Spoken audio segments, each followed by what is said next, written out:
wygrywa. Ty poradzi sobie z midlanerem Team Gaming. Bardzo dobry timing, los tu kajtuje, ale no! Eats this chaos all over the map. X7 are ahead of the play. Goodbye, Doom. Now Shikari's in trouble. He's going to try and find his way out. Wait for the Shadow Surge! And the Rocky just goes wide, but a final auto secures it anyway.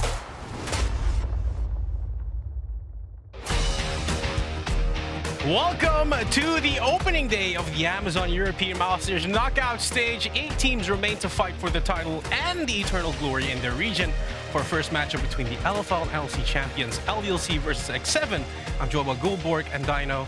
Gentlemen, welcome to the studio. Goldberg, for you, we threw some cans of paint around, I see. I love these colors. I could get used to this in the studios. I love European Masters. It's great being back for the event. I think we all do. Dino, for you, it's your first time here. How are you feeling right now? I also love European Masters. I think that's why I'm here. No, I'm just stoked. I want to get into it. I still feel like I should be at home with a cup of coffee watching the games, but now I'm here with these amazing people, like these amazing people to look at it. I can't be more happy. Yeah, because it's going to be good. We already had a good portion of European Masters already. So let's take a look back at the main takeaways from the group stage, where the LFL got 3 of the 4 first seeds.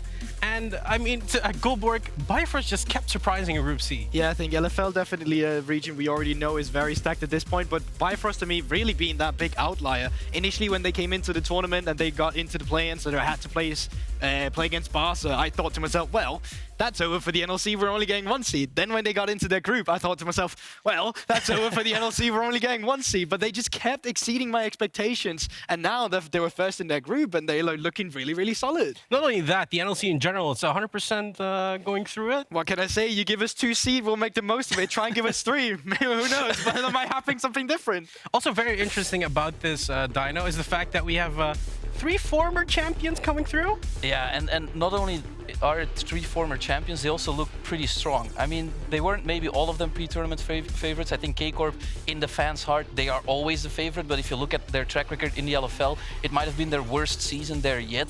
But then they come to EU Masters and they suddenly awake. Like, they're online again. They are really scary again going into the knockouts. And the same goes for LDLC, the same goes for Eika Rogue. They might be able to take a title again. Yeah, and I just feel like Eika Rogue's probably the champion or former champion coming into this event with the most pressure. Ultra League for a while haven't been as stacked as they were back then. So out of the names we just dropped here, definitely a dark horse in between them. I think that's also crazy is the fact that we see a lot of play-ins teams coming through the knockout stage now as well, Dino. It's crazy because all 4 of them made it, and that has never really happened before. It might be due to the seeding in the play-ins that only strong teams actually made it out. But if you just look at what happens in tournaments all across the world, but also like in every single region, apparently having a lot of games competitively on a patch is a benefit. Yeah, and it's not only that, it's also just the fact that these official games are going to mean way more than scrim with. And as you said yourself, different tournaments, even different games like Valorant as well, we see these lower bracket runs. Yeah. They just continue to work for teams. Do you think there is a team coming from play-ins that can, you know, take it all the way? I look at Vitality B as the little outlier. I know there's not a lot of people who's looking at Vitality also coming into the tournament because they're kind of known to choke it a little bit when the pressure comes through. But I think to me that they might be the one that people are not really looking at, but potentially should be. Is there anything you'd like to add to that, Dino? Or is there... Not only did Vitality B really impress, in the past, 6 teams from play-ins made the finals. So it's not out of the world to think that a team from play-ins can actually make the finals, but only once did a team actually win those finals. So in that regard, I do believe they might have a deep run, but we'll still have to see if they can actually win the entire thing. Now, I do wonder, Goldberg, because essentially we're coming into the Amazon European Masters, people are like, yeah, you know, that team just had a very lucky group. Do you feel like that again this year? No, not at all. I feel like the groups are as balanced as they possibly could be. I mean, you even take a look at last year. I kind of said the same. I was like, wow, these groups, they're actually really balanced. Coming into this year, I kind of have to say the same thing again as well. Like, the groups get better. We have best of 5s in playoffs now as well. It's like, this event just keeps getting better. Before we get to our first matchup, Dino and also Goldborg had looked at 3 players to watch for in the knockout stage. Yeah, well, let's go for it. So me and Dino specifically, as I've dropped my microphone behind me as well, we got it, has actually looked at a few players as well that we would like you guys to keep an eye on as well. Players that haven't really been to the LEC yet, but players that we definitely think you should have a look at. And for me specifically, I had to start out with Bean. So a lot of you people might know Bean from the guy who had to sub in for Upset at Worlds with Fnatic, but for a very long time, he's been a staple in the European regional leagues. Was the finalist last year as well when he was on Fnatic. This time around, they moved to the LVP, and his laning fundamentals, his way of being so reliant when you get into the mid to late game is just so damn good. There's a lot to be said about this player in general. Like the fact that he can, in any environment, pull out with the performances that he had. I mean, you go from the NLC to Worlds out of nowhere to the LVP. You keep performing to that level. It's really a crutch that Fnatic Team Kisso can fall upon. You always know that Bean will be a factor in the game that the enemy team has to play around. And in that regard, I'm really hoping for him to show a good tournament because I think he's pretty much getting ready for that next step up. Yeah, 100%. And when we are in the AD carry department, I feel like we have to move over to LCKR as well. I know you, Dino, specifically, has had a lot of praises for this guy. Yeah, I think if you look at FLICKR, his career has been a bit shaky, maybe because in the Ultra League, I was always one of the best AD carries. If you would make a top 3 of Polish AD carries, it would be FLICKR, OD, and then still Woolite probably. But then he went to the LFL. It was a bit so-and-so. When he came back to Ultra Liga last year and he played on Rogue, I think if you look at what he shows now and showed last year specifically on a roster of Rogue that didn't really do it that well in the tournament, he was the guy you were keeping his eye on. So if he can do it again this EU Master Knockout stage, he will have a very good season for himself. And it's not only just on the normal AD carry champions as well, right? We see his versatility in the Champion Ocean becoming better and better as well. Likes of Seraph in Ultra Liga, but also the enchanters we've seen so far. It just seems like there's really no way to stop this guy in terms of the playstyle he can bring to a team. But let's have a look at the last one as well. It will be Yike. And Yike, for me specifically, was a jungler like 2 years ago. I made a tier list coming in as a caster to the Nordic scene. I was like, Yike, probably like C or D tier. I haven't seen all too much from him. But in that 2-year span, he's made it all the way to the LFL, and he's absolutely insane. Yeah, it would be criminal not to talk about Yike right now. I mean, every team in the LFL is looking at this player on the LDLC roster and saying that he's one of the big reasons they are so strong. And it seems to come out of nowhere. I mean, in 2021 spring, he was 3rd in PG Nats. And you can say whatever you want about being 3rd in a minor region. But it was the year of Makers and Matchgo last year, so it was a pretty stacked league. And then everyone thought he's going to take a step back because he went to the LFL 2. But he didn't take a step back. He actually got Oplon out of LFL 2 into LFL 1, and now he's on LDLC. Yeah, I mean, Yike, even on LDLC, man, the guy just gets so many resources, he gets so much trust, but obviously that's more you will be looking at when Yike will be facing NLC champions X7 in today's quarterfinal, a team who shuffled their way to the knockout stage on the back of the Emperor of Shurima.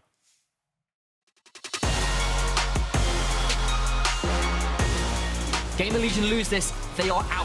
They can no longer contest. They need this win after calming Pole 1 early. We've got ourselves a fight coming through. Lightning crash from Nata, that's not the best final chapter ever. It's not going to get too much done. Stopwatch pod for Dankin, now getting knocked out. Tempt over the wall. Going to try and get some damage out, but that Crescent gun into the shuffle! A triple for Tempt!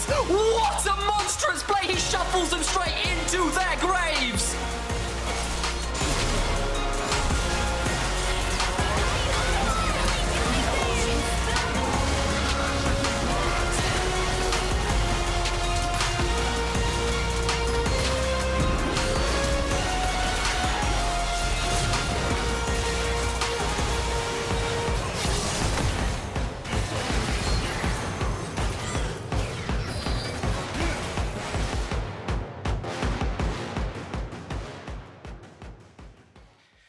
What a banger we have to kick things off with here at the Amazon EU Masters knockout stage. A clash between the LFL and LC champions. And Goldberg, if I get this correctly, we've seen these two regions match up against each other, I think twice last year? Yeah, we may have seen them clash a little bit. I feel like me specifically coming from the NLC, every time I take a look at the LFL, I'm looking at my rivals. That's really what this has become. Unfortunately, that rivalry haven't been going as well as I would have liked it to be, but absolutely crazy to me that already in the first stage of quarterfinals, we're watching the champions of LFL, we're watching the champions of NLC, and this could potentially as well just have been a finals. That's how stacked it is going into this match. I kind of feel like these two teams, Dino, coming into the Amazon European Masters, these were the two teams to, watch out for. Maybe even say these were the two teams that were going to make it to finals. Yeah, I mean, they were pretty big pre-tournament favorites. If you just look at the history of EU Masters by now, or just the past 2 years, LFL 3 times, they actually won it. So 3 out of 4 they have in the bag. And then last year, NLC suddenly stepped up. They made 2 finals back-to-back. So it's kind of sad maybe to see their first seeds duke it out already in quarters, because if the brackets were a bit different, they might have met each other in finals. But that just means that the winner of this game is a big favorite for the end. It's only sad if we would lose, of course, which of course won't happen today. Yeah, because if you're going to lose, it's going to happen against LDLC Olympique Lyonnais. I want to talk about this team because the LFL in general has always been like, this is the region to watch out for. I mean, it definitely has. And I feel like for the longest time as well, you take a look at the players they get there as well, not only from LDLC, but let's hone in of that, of course. The way this team has come together with the members they have, like I think specifically Yike and Eika is two names that most people will be taking a look at coming in from what we've seen so far. Eika maybe more than the other just due to the fact that he's actually been showing up a lot on the LeBlancs. He's been soaking a lot of pressure and dealing extremely well with it as well. And all in all, just a well-rounded team. And it's beautiful to see LDLC back because everybody by now knows Carmine Corp. How can you not? But LDLC was that original big French org, and what they do better than any other team you almost see in the ERLs is they build teams with players. You can look at Eika. It's his 5th year on this roster. I mean, that guy by now is almost LDLC by himself, and they have Exakick who's going into his 2nd, 3rd year with the roster. It's cool to see that an organization like LDLC, they just changed their top side. Suddenly they're first in the LFL again. Yeah, I have to be a little bit critical on this is the fact that he made a little trip to NA, I think it was. He's back, he's back. They get one. Okay. Let's have a look at their opponents for tonight, which is going to be X7 Esports. And if there's someone who knows something about X7, it is our man in the middle, it's Gulborg. What can I say? This is the team I've been following the most for the entirety of this season, and it's just so damn scary. It's built around a Korean duo coming in from the mid and jungle, former world champion, of course. Haru does have a skin in the game, the Echelon. Don't know if you ever played with it, of course. And the way this team plays is just so well rounded out. They will get their leads through this mid to jungle, but it's the way they do it. They quite often just open up the mid lane, will put in a lot of resources, and then from there they'll start dictating where they want the rest of the map to fall. It's quite often playing towards that side lane, either towards the top side where Jaeger is either on a Kali, on a weak side where you play towards the bot side. And it's just the fact that, once again, they're just a well-oiled machinery. Nata quite often will just be an on-AD carry who's just chilling. When the time is right, that's where they will show up, and all of a sudden they're just taking over the game in team fights. Yeah, Gulborg, you already touched upon a bit about this, but you know, it's always about Haru and Tempt in this lineup, because I was kind of wondering, which you answered to a certain extent, what the other 3 players are doing actually.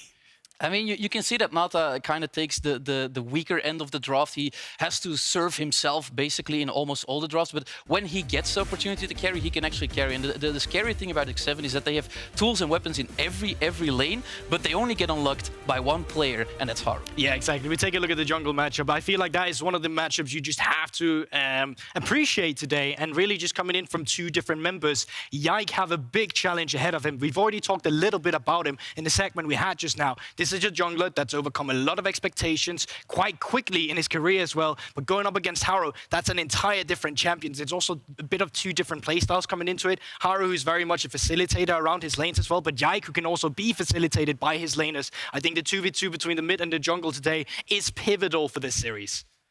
I think in general, if I may say so, if you ever want a breakout season, it's this season for Yike, right? I mean, you go from LFL2 to LFL1 to EU Masters, face a former world champion that apparently is the engine that makes X7 run. If you now get him out of the jungle, if you completely gap him, I mean, everybody will be talking about Yike and every team will be looking at this player. It sounds familiar to a certain mid laner we had in the LEC this year, Astralis maybe.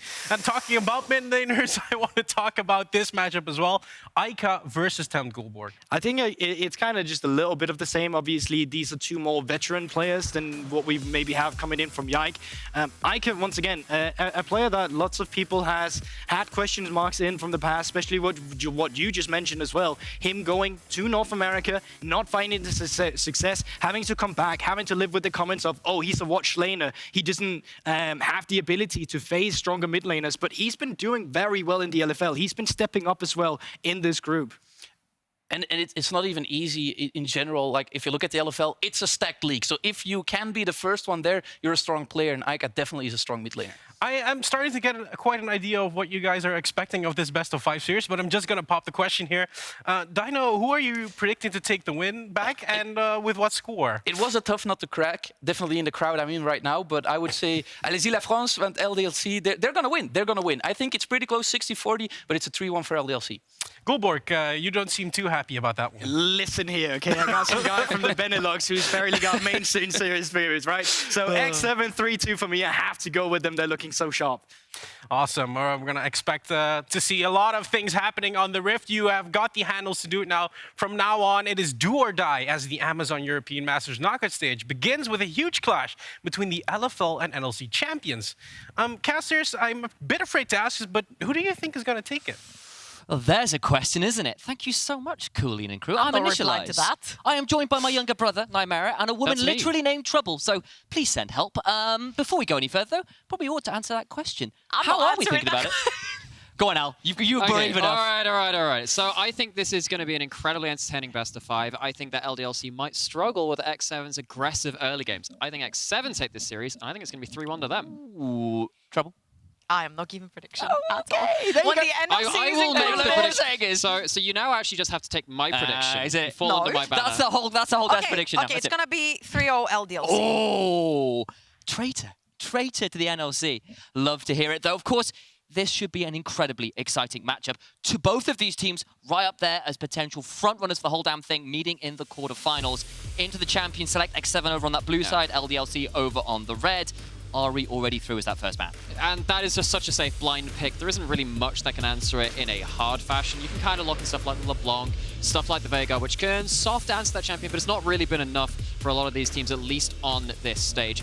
What I'm interested in, though, is saying, okay, are you just going to 3-ban AD carries? We've seen that quite a lot. Nata, however, has played a lot more out of meta AD carries in terms of the misfortune, which has not been picked up by everyone across the tournament. I don't think you can get away with banning everything against X7 like that.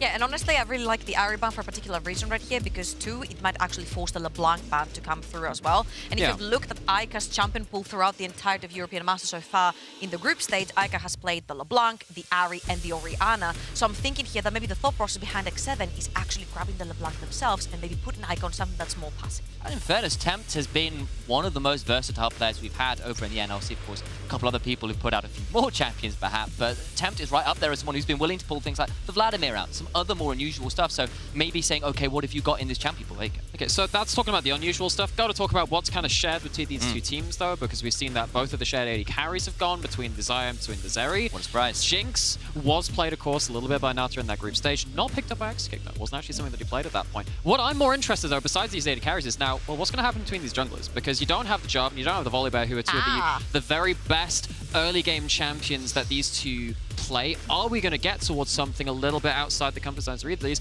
or are we just going to go back to Yike's Viego, which he's been so consistent on? Yeah, I was alluding to that. I think Yike has prioritized Viego over anything else in his champion pool. I feel like LDLC in general are a team that love kiting backwards and playing these team fights that way. So I think that Viego just fits perfectly, especially since you have the Aphelios right there. You allow people to run to you, you build a big fort around him, and then you have the Viego running in. But at this point, I'm thinking if maybe you want to steal away the Jinx Zhao from X7. Well, but this is the kind of problem which you were going to run into, because you could play the Aphelios and the Viego and say, yeah, dive into us, but you're already outranged by the Jinx. What happens if you get Tempt on a longer range champion in that mid lane? You're playing against double outrange for champions, which no longer get to play against the enemy diving into them because they're still all the way over there on the other side of the screen. So I think the Xin Zhao, it kind of breaks that trend and says, look, at least we have some way to get back onto you. Ooh, look it! So this is something that has been raising in priority along something like Tempt Vex, would make a lot of sense. A lot of dive, a lot of way to threaten even something like that Aphelios Xin Zhao, which has been pretty high priority across this tournament. If you guys are not big NLC fans, Haru and Tempt used to run the Heckering Vex a lot in the NLC, which is huge backline dive access, double fear. You can do the exact same thing with Nocturne, add the cherry on top that the entire map goes black, you can't see anything, and suddenly you're sitting there as an Aphelios, you've got a Nocturne on you, and a Vex. Okay, but now you've got this Ornn here for LDLC, which is not the best early laning phase champion. If X7 do get towards something like, well, the Gwen's already banned away, but what happens if a Jace comes through? What happens if something that can push in? And this is actually something which we've seen a lot through kind of the minor regions around the east end of the world, where you've got like your LGLs, your BCS, your PCS. They play global mid lane, or something that can follow from a long range, something like a Vex, TF, a Ryze, you have the Nocturne, and then you have something like a Camille or a Jace on top side, which means that top laner of the Ornn cannot survive dives. This is picked up from a couple of other regions. Seems like it's picking up a little bit of steam across the rest of the world. Well, also asks questions of LDLC in the sense that we have often, when we've been doing our research on this team, said, look, LDLC are a team that likes to play stable, safe early games, get to that mid game, and then basically use their excellent team fighting and excellent laning to win the games from there. Pulling out things we're saying, okay, we can dive from halfway across the map in a second or two, can really stress test that kind of style of play.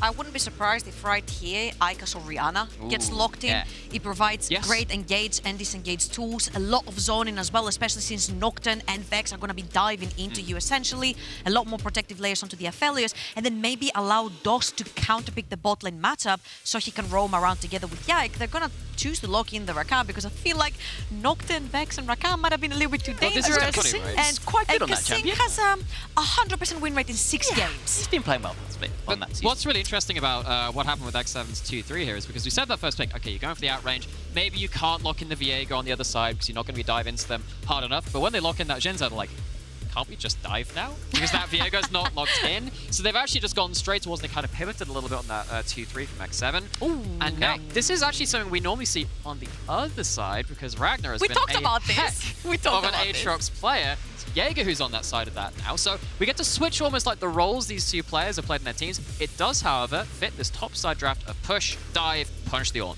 I feel like Haru here has set up on every single lane, and thinking of Kasing and thinking of all the picks that he could go for right here, I'm thinking maybe even a Yuumi could come through, stick it onto a Nocturne, stick it onto the Aatrox, and then you hammer that back line. I mean, he says meow himself, no? How do you get away from that Nocturne? You don't at that point. And actually, one of the other things for me is that how do you get away from that Aatrox? Because actually, this is something which LDLC have gone towards a bit. They're one of the shared champions, actually both of these supports are shared champions between both support players, but the Yuumi, I think we saw that in the Kha'Zix game actually coming in from Yike, but you are looking at a number of carries where you do have the Yuumi on top of them. It gets very, very difficult to play safely against them.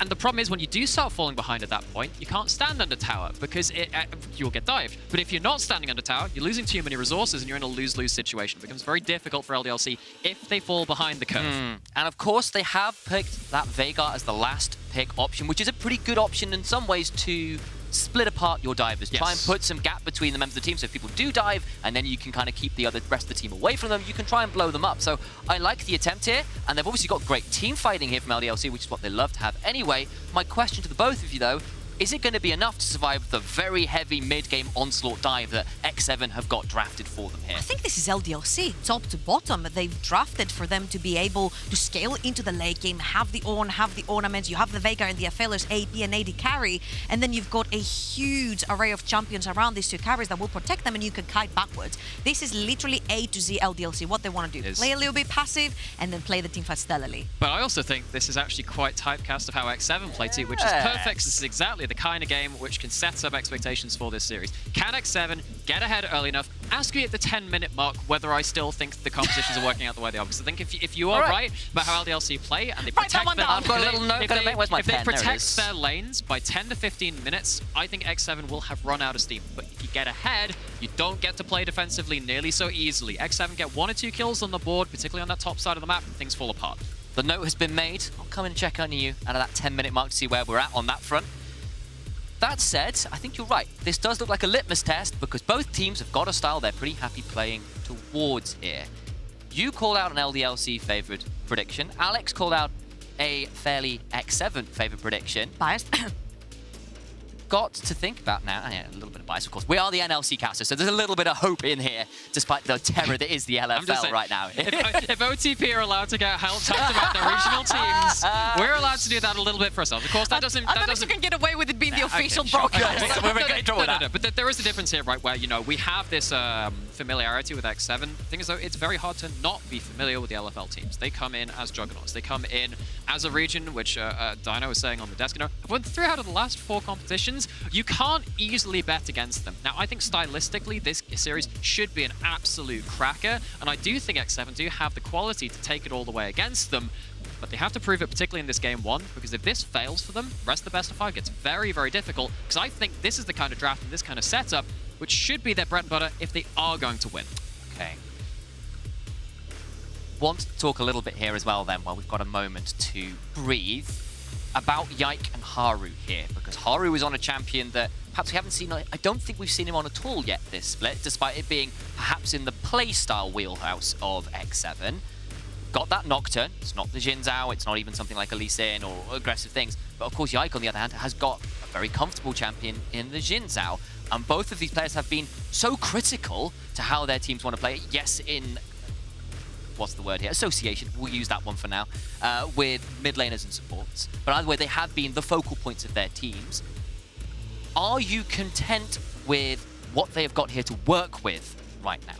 I feel like for Haru, this is of course going to be a unique pick for him. He didn't play it in the NLC, and he hasn't played it yet in this Amazon European Masters, right? But it just feels like it fits his wheelhouse. You know, the headgrims, the backline divers, the volleybest, the Dianas. He likes to get up close and personal with any AP or AD carry in the backline of the enemy team and absolutely destroy them. And it also fits his playstyle. He likes to play aggressive. This guy likes to die to get his team ahead. I think Nocturne is perfect for dying by getting your team ahead. For me, I'm going to disagree slightly because I think it fits half the play style, where you get to a certain breakpoint and you play aggressively, but this is a losing jungle matchup early on.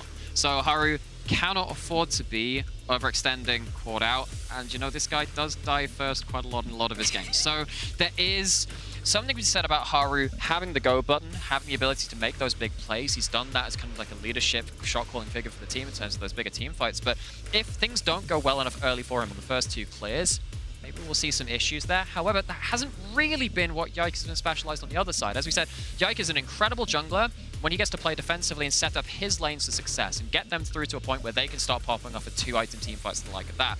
I wonder if Yike can play a bit more aggressively and punish the winning early jungle matchup that which he has, whether we'll start to see Haru falling apart. All right, Mr. Physicist, I see the thesis you're positing there.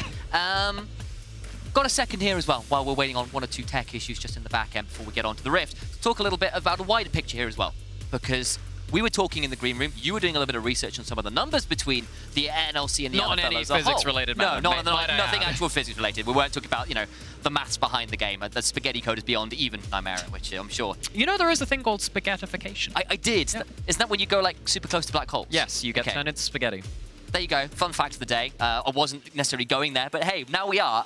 Let's bring it back towards this one briefly. LFL versus NLC. LFL versus NLC. As I understand it, the record since, was it, well, you have the stats so down I looked for this, yes, because it is, we kind of gave this overshadowing kind of thing about, says like, you can't really bet against the LFL very easily. That's because they've won so many of their tournaments. But actually thinking about their adversaries within the ERLs, the NLC actually has a very close head-to-head with them ever since Karmine Corps started winning, you know, that last year. So ever since 2021, the record is NLC 12 and LFL 14. So what that means, and you can keep track of this at home as well, if this is a 3-1 to X7, head-to-head between the two regions over the last 2 years, it is straight up tied. If they 3-0, NLC takes the head-to-head. Now, I don't think many people would have had that on the radar. I actually didn't until I started looking. I was thinking, well, LFL have won so many tournaments, they have more teams, obviously, and, you know, there are some caveats to it. But still, just in terms of playing the numbers game... because they had more teams, they hadn't played against a lot of NLC. That's it. We've cracked the code. We have cracked the code. Fantastic. Well, I've got good news, everybody. We're going on to the Rift in just under 10 seconds, so get yourselves very excited for our first game of the Amazon EU Masters Playoffs, LDLC versus X7, coming to you live. And we are here for this level 1. Are we expecting anything particularly exciting at this mark? Is it going to be a stable one? Okay, so I feel like when you look at the side of X7, it's particularly the Korean duo. It's Tempt versus Haru. It's always been the story of Tempt and Haru versus the world, right? Everyone around them is absolutely stellar, but they are the two that are going to make the difference in the make or break. Kasing right there is going to find DOS and actually hop and skip away onto another Yodel. But the reality of the thing is, when you jump over to LDLC, I feel like it's Yike and DOS. And you talked about how Yike likes to play a little bit more passive in the early game. I looked at like every single jungle path and this guy has done. It's literally been red to full clear to maybe invading Raptors just to see if he can find anyone right there. By minute 4, you also see DOS shadowing wherever Yike is on the map and try to protect him and the mid laner. Whilst if you go onto the other side, Haru would have probably died by minute 4 and tried to get a lane He would have ahead. killed someone or died trying. But I think that does kind of come into an overarching point, which I think LDLC do very well. I mean, LFL early games in general for me been a little bit suspect. It's a lot of skirmishing for skirmishing's sake. Whereas you look at LDLC and how Yike does do this quite formulaic pattern, but does manage to stay close to mid lane in a lot of these games. And DOS will roam up and cover other parts of it. When you're playing around picks like the Veigar, like an Ornn, like you were talking about earlier on as well, when you've got these more scaling teamfight picks, just allows them to just get onto the radar in a much more safe manner. And when Sam was talking about, are we expecting to see anything early? Not when you're playing that well defensively. Yeah, exactly. And if you look in the mid lane right now, so what we talked about with Yike is like he will start on one side and full clear towards the other and maybe try to invade just to get some information.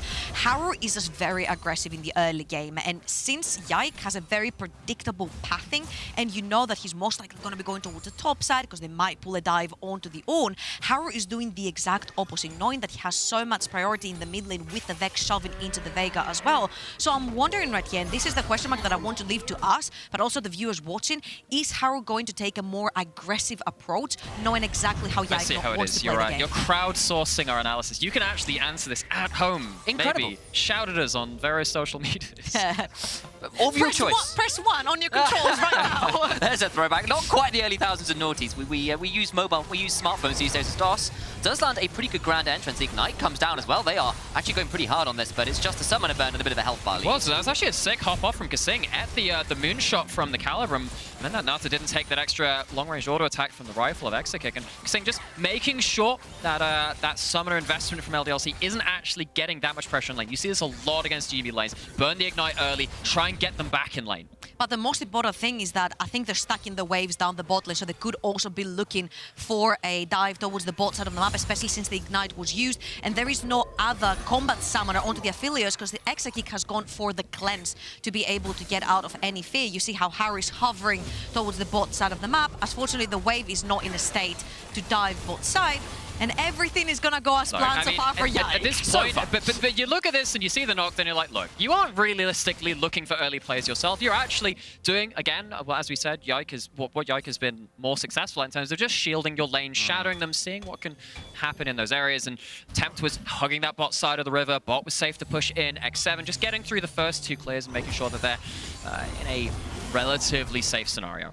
Absolutely, and well, we've got this little bit of a break in the game, nothing too exciting happening. It's worth talking a little bit about Haru, as he has been right up there with Yike as someone who's been absolutely phenomenal. So, one of these stats is not like the others, because you see all of the stats are like, wow, crazy damage, fantastic gold difference amongst all the junglers. Wait, what the heck? That first blood death percentage is how many times he dies first in the game.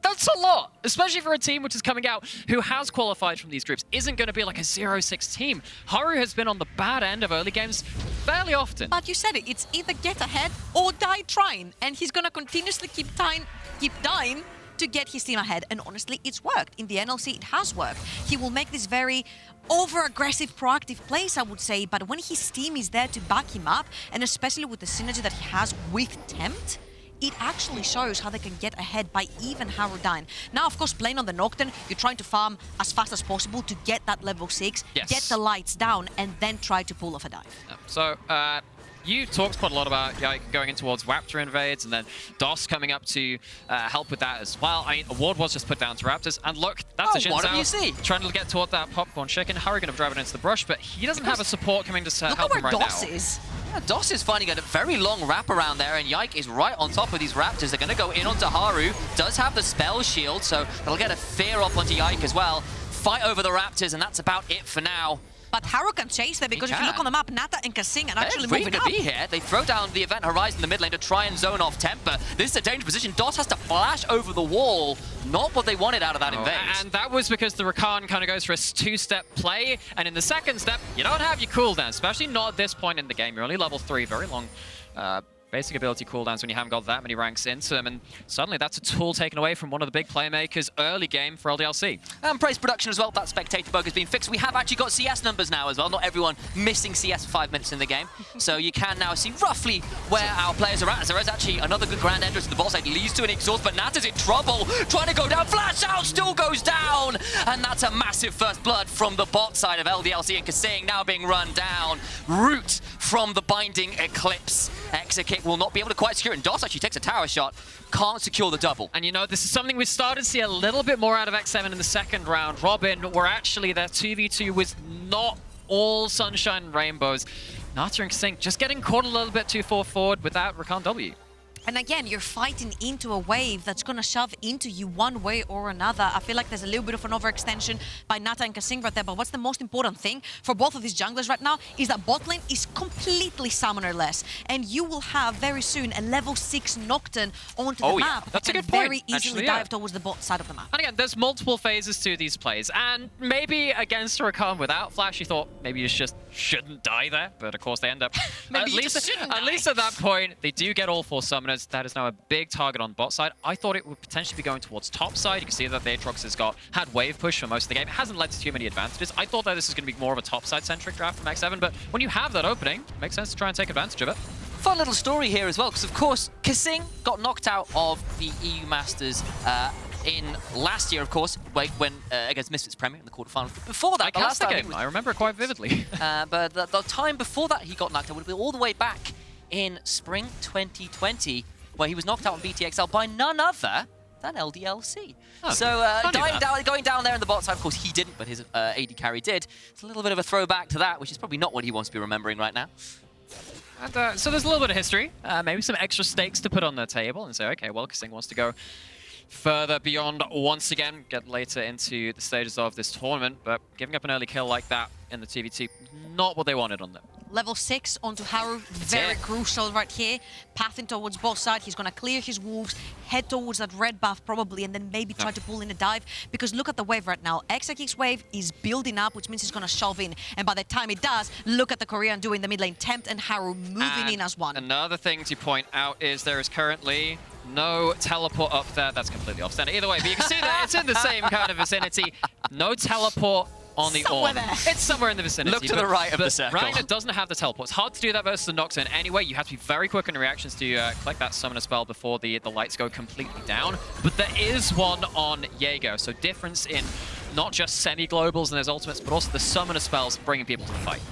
8 minutes has crested about 45 seconds ago, which means Yike is taking the opportunity right now to start up the early Herald, and that's a pretty big deal. It's a CS discrepancy for Haru, which has led to him getting a significant solo advantage, which is something he likes to go towards, and he has got that paranoia to burn at some point, but it does look like that will be the Herald secure, but now Yike needs to think about getting out of here. Might just go straight in on that. Massive damage coming through. Jaeger's going to try and secure a kill onto the back end of this, but Ragnar's been left out to dry. Can maybe fat flash the wall, does so. Jaeger following up, trying to get the last auto down. It's going to be bloody close, but he does manage to secure it. Yike in over the back end of this, and he does get the turnaround kill. Flash forward from Haru, who's going to get that one back. It's a 2-for-1 in favor of X7. It's a 2-for-1, and what this also does is give a lot of gold to that top side. Again, this is something which we pointed out very early into the game, saying, hang on, what happens if you get these early kills over towards that top side of the map? Doesn't this get difficult for LDLC to defend against those tower dives later? But still, gets damn close. Does indeed. Either way, it will be,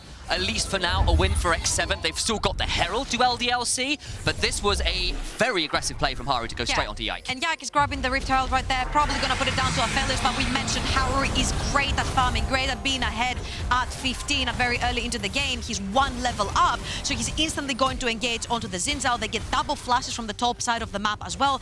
Jaeger cashes in on a kill, Haru cashes in on another kill, but the most important thing right here is if you look on your screens, there's an entire wave shoving underneath Ragnar's tower, which he's going to miss. That's a lot of CS, a lot of gold, a lot of experience that this Ornn is going to be down. And guess who was at the start of that play, though? We talked about the Aatrox being the beneficiary, but the engine starts with the ignition from Haru. It's that ultimate, he farms up to it. It's not earlier into the game, like the level 3, level 4 mark, which you've sometimes seen from this player, but still gets himself on the board early.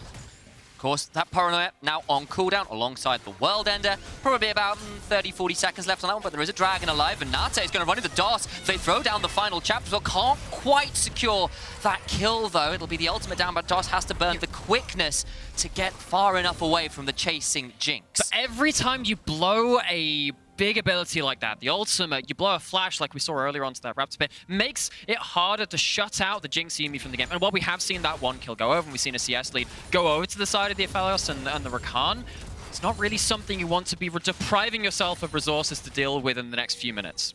And again, if you look on your screens right now, 77 CS to Haru, 72 for the side of Yike, but Haru also has his Raptors up, he has his Wolves up, and he has his Gromp up. And what he can very easily do is walk towards the top side of the map, potentially maybe even pull another dive onto that Ornn, deprive him completely of what he needs to be in the early game, which is an undiveable rock in the top side of the map, and just give LDLC the first dragon. Okay, so we can see that they're starting up this dragon, just Oh, looking look at at towards Jaeger. the He's map, actually though. walking down. But he's actually just managed to shove in, get a ward even onto the enemy Raptors. They're going again. Going straight, and remember, there is no flash. There's surely no hope. They've thrown down the Kasing, but it's not enough. His Tempt follows up with a Shadow Surge.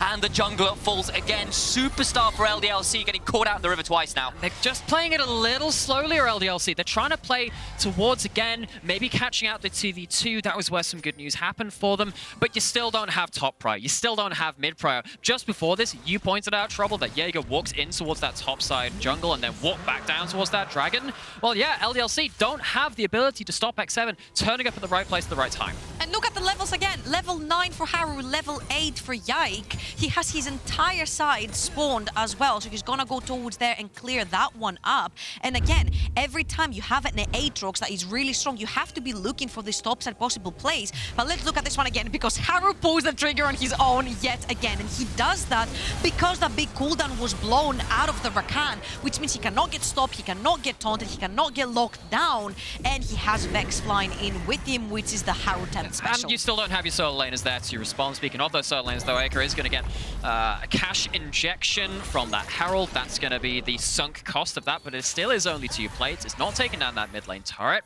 How much is this realistically going to mean? Getting gold on your Veigar can help. That's why maybe DOS is looking to put the hurt on a little more. Indeed, I was about to comment on the gold lean being only 200 or so in favor of X7, so really not a big difference in this game, despite a few plays in a row going X7's way. It's still a very close game. And they do a fair amount of damage back with that shadow. Well, it's not the Shadow Surge, of course, it's the personal space in the lightning. Throw down the rocket. Roll! Nata's a sniper. That's a sniper. A whole lot of high caliber weaponry.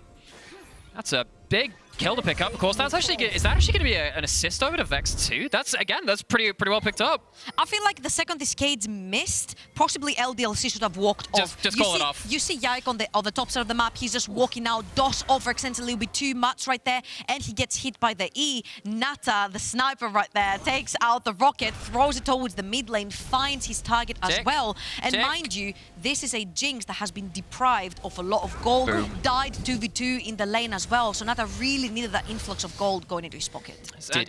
We already talked about that CS lead a little earlier for the Aphelios. We can actually see the Kraken Slayer built up by Nata. And if you are sat there as a Zhao or a Ornn or a Rakan that has found themselves a little bit too deep behind enemy lines, that Jinx is going to be doing serious damage. And you know what Haru really needed? An additional item in the name of Yuumi. It's TFT all over again. Look at the gold discrepancy there in the jungle. Add in a Yuumi and all the additional utility she offers to a diving champion like this Nocturne, and you should start to feel a little bit nervous for LDLC right now. And speaking of that Yuumi, it's a Yuumi that has actually at this point survived the laning phase. We had a few worries about it, of course we did, in terms of that first kill being given over, the CS lead, but now it's not just the Nocturne which can benefit from this, it's the Aatrox who is ahead of their lane opponent, who is pushing in continually, who is getting themselves to a really, really strong point in power. This Yuumi has many options to go forward with. I'll call it out. We praise LDLC for their stable early games and their incredible team fighting. They are so good if they can get to that point in the game. They're not that far behind. You've got Exakick in a position where he could do some damage, especially if he can get to another half item, full item. But they need to be able to stall over the next 5 minutes, and we're way past that 10-minute mark, and they seem to have done pretty well right now. I put that pin down, and never mind talking to you, because they're going straight in mid lane. Can't quite secure it, though. LDLC just get Haru. They blow him up with the Primordial Burst, and they're going to get 2 here. Make it 3. They overdive. Absolute disaster for X7. Haru and Tempt are going in alone yet again, thinking because they have the cat on them, they can actually win this fight. But the buttons are there. The taunt is there from DOS. It's very powerful. Yike's ultimate as well, which keeps him safe for so long. And it's unfortunately for X7 fans an absolute disaster. LDLC walk away with 3 and the second Rift Herald. And so much goes wrong there, because it's not just the mid lane play, it's bot lane. It's the crescendum on the Aphelios, which allows you to absolutely shred through the turrets. And you know what happened in that mid lane play, going back to that? It's the jungle and the support coming to help that lane. We know this is what LDLC do. It's one of the things they are absolutely incredible. And while this looks like a very fun, aggressive play at first, you're diving into a flash on the Veigar, who still has their ultimate available, and the jungle support helped them bridge that gap in the gold, and the power which X7 had at that point. They don't get the burst. I feel like the combo right there onto the Veigar could have been a little bit better. The fear into potentially the Yuumi lockdown could have been better to like get rid of the Veigar really quickly and then turn it into a 3 versus 2. But unfortunately, that wasn't the case. Eika managed to flash away, and it is now a 2-0-1 Veigar sitting in the mid lane with Everfrost and a needlessly large rod. And actually, this is going to hurt thing, massively because if you look on the side of X7, they're all squishies. But also look at those Moat Treads. Next time you go for that CC combo, try and overlap it, you are going to eat a Veigar roll. They are going to be able to escape a part of that CC and probably return fire with a QR. Ragner, though, did take a lot of damage. Needs to think about getting out of it. Goes unstoppable to the time out. The horror, but it's not going to be enough to just get the kill. And now the rest of the fight comes in. Kasing is down. Here comes the rest of X7. Eika is on a killing spree, though. Nata in a difficult position, flashes over the wall. Does follows, but I don't think he wants it. Look at Haru on the other side. He's a 2v1, and it should surely be a trade. Goes golden, does dot, but I'm not sure that stopwatch buys enough time. It is a 2-for-2, all saying said and done. Yuumi flashing forward. The wall ender is down, but he gets slowed by Yike over the wall with that umbral chains. Gets in, keeps pulling them back. So much damage with the Darkin Blade. Shut down goes the way of Jaeger. And you know what? We've seen some pretty fine performances out of Jaeger on a regional level, but I thought he might end up being one of the weaknesses for X7 at this tournament. That has absolutely not been the case. Finally shows up to one of these bigger fights, gets a kill for it. I just really hope we get this replay because Yike pulled a sick play onto Kasing, ulting him while he was transitioning from one champion to another. This is going to be the Veigar teleport. Eika is coming in, no flash, no ultimate. X7 are gonna get the Jinx excited, gonna get the Dragon, get the F out. But the most important thing is that every time X7 are pulling the trigger for a play like this, Exakick is all alone in a side lane, banking in on these kills. They're going in. Oh, they get the ult. They won't be able to follow it up, though. And Exakick might use this opportunity, though, having interrupted the reset to try and get on this mid lane tower. Haru's in a lot of trouble, gets knocked up and taken out with a dark matter. Mid lane turret falls well, and that is now 3 turrets unanswered by X7. LDLC continuing to extend the gold lead here. So why did we say that it's important for X7 to win out on this early game? Why is it important to get these early kills? Because LDLC, when you hit the mid game, pull off stunts like this. They've taken 2 outer turrets on the sidelines, and he's trying to TP away. But you can see how difficult it is for X7 to play these side lanes now, and LDLC looking to punish. Can't knock him up, can't interrupt, and Jaeger gets out, but the TP is burned. We'll get that replay you asked for. Let's watch that little interaction. We have to watch this replay because even though there's like 4 members versus 1, Ragnar is an Ornn and he survives long enough. Keep your eyes on Yike because the second Kasing is going to leave Haru to jump onto Tempt. He gets instantly ulted away by Yike. That was such a beautiful play, which means that all the buffs that you get from the Yuumi and all the heals, Kasing could not use for a few seconds as he's locked out of attaching to anyone. But while this is, you know, we talk about the mechanical plays in this one again, it is fair to say this is still close. There's 2 deaths on the side of X7, and this is without that Aphelios, who has now solo taken 2 towers and side lanes. As soon as Exakick starts turning up, as much as this is a lot of eye candy for X7, just kind of pulling out some of these edge case scenarios, as soon as that Aphelios is there, it is a much harder job to do that. Absolutely is, and I think it is probably worth highlighting that mid laner from LDLC. Tempt and Eika have been so critical to their teams, but Eika right now on this Veigar looking absolutely dominant. But we're going to bring it up. We can't even talk about it because they're going straight in on the jungler. Yike goes down again. They'll call out the Forge God, but it goes wide now. Ragnar in a very difficult position. Will get to back away. What's Tempt because he has a really nice flag angle. He could have also hit the R onto Exakick or Eika, but I think here X7 learned from past mistakes. They take the first engage, take 1 member down, back out. That's what they need to do. Grab some vision, take what's given to you, and then back out. They keep feeding kills into Jaeger, and later on, that Aatrox with the Yuumi could be completely unstoppable. Potentially could be, but still got to get through that Aphelios, and in that fight had the Severum, had the Infernum, big ultimate turnaround damage, and you pull that Moonlight Vigil of those different flavorings. And again, we know X7 are a team that do overdive. We know that LDLC are very handily able to handle these diving comps. You don't win that 1v2, don't go for it. Maybe with Eika's there, you can try a little more boldly. But if X7 have been overdiving in LDLC, they're in trouble. Gonna have to get out of here. That's a quickness. It's a double jump into the event horizon, and down goes Jinx alongside the Yuumi. 2 adept Barons alive, and LDLC are right on top of it. And these are the mistakes that made X7 lose back-to-back games to Kamakop and not take the first seed.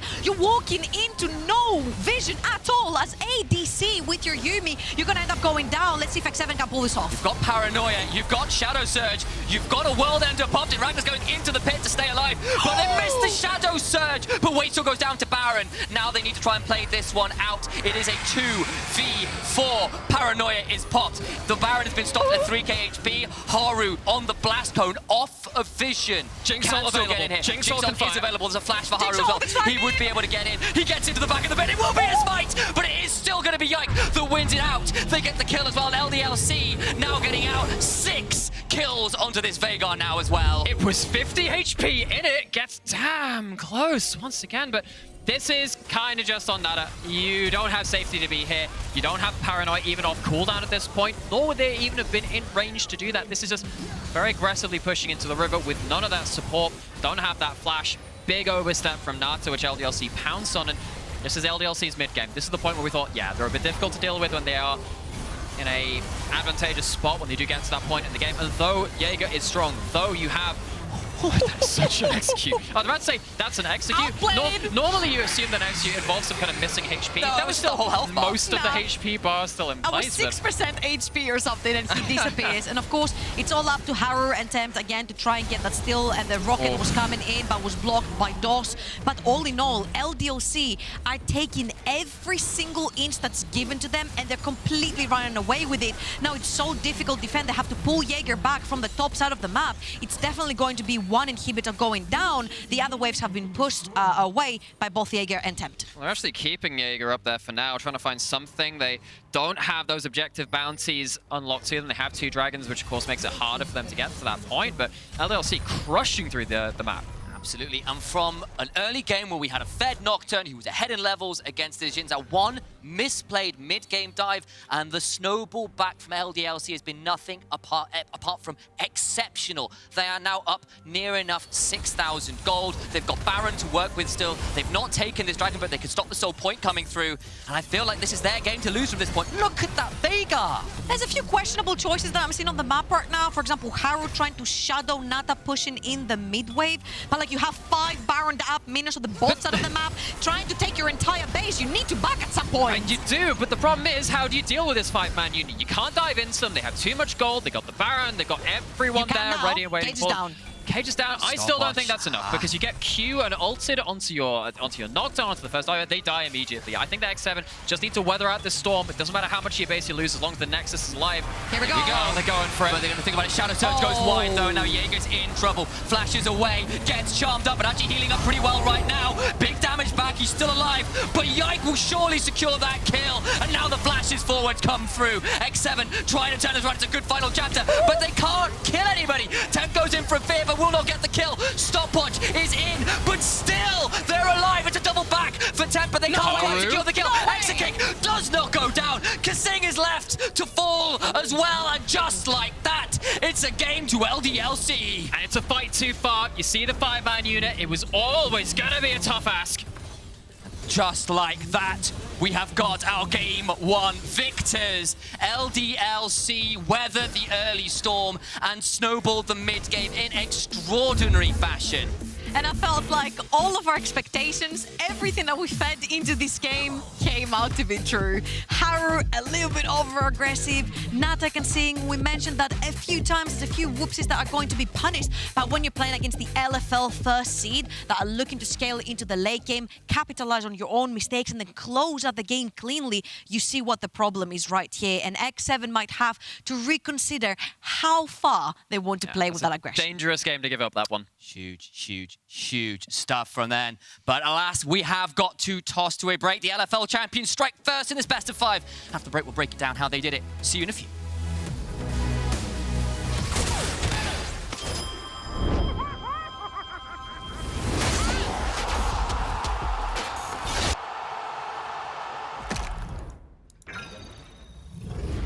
The systems are overloading. We can't risk another game. We need to take a break and regroup. We're starting to lose our mind. Captain, we cannot go back to Elo Hell. Last time it took us months to get out of it. Initiate break protocol. Hurry up!